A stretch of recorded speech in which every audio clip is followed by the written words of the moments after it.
Hey everyone, Chad Dodd here. This past year has been amazing, and I just want to share a little bit with you. For those of you that don't know me personally, in 2011 I became a foster parent to a young teenage boy who attended the youth church where I led worship in Omaha, Nebraska.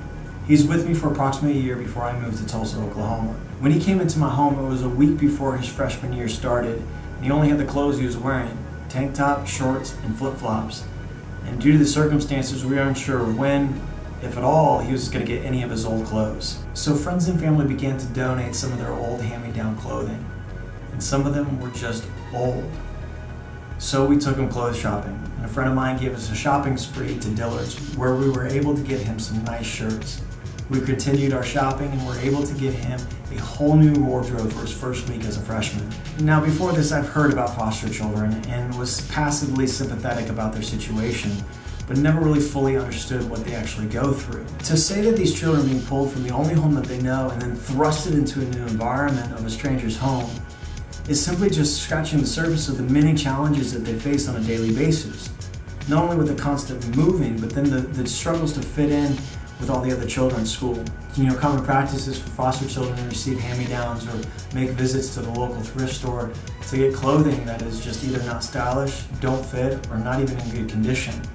They stand at local charity lines in hopes to get school supplies, backpack, coats, and any other handout that is just limited. I remember when I was picking out my school clothes and backpack that every detail mattered. I wanted the coolest gear.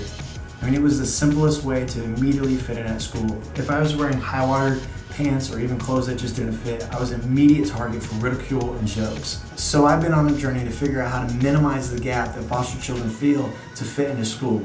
So how do we do it? It's simple. I'm starting a clothing company called Enkel Apparel. In Swedish, Enkel means simple, and we're starting with a shirt for a shirt.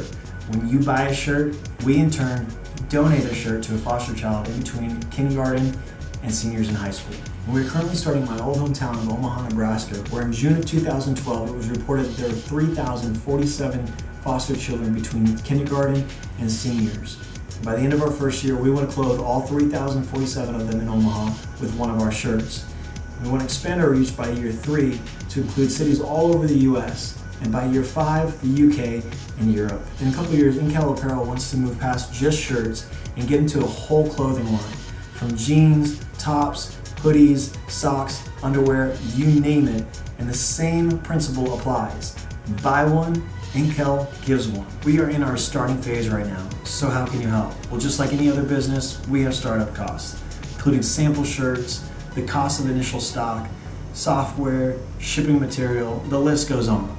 And we want to impact not only just the foster children of Omaha, but those all over the world. So click on donate, and together, let's clothe the foster.